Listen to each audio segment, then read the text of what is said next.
In today's video, I'll show you how to use Calendly for sales teams step by step.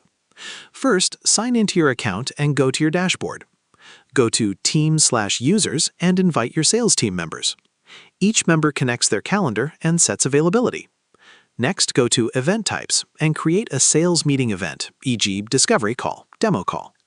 Open the event and select Team Scheduling. Choose Round Robin if you want meetings distributed automatically, or choose Collective if all team members must join the same meeting. Select the team members for the event. Set event duration and availability. Now open Integrations and connect your CRM, HubSpot or Salesforce.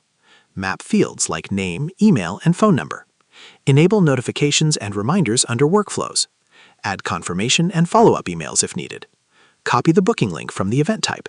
Share it with leads via email, ads, or website. And that's it. You've successfully set up Calendly for a sales team. And that's how you use Calendly for sales teams.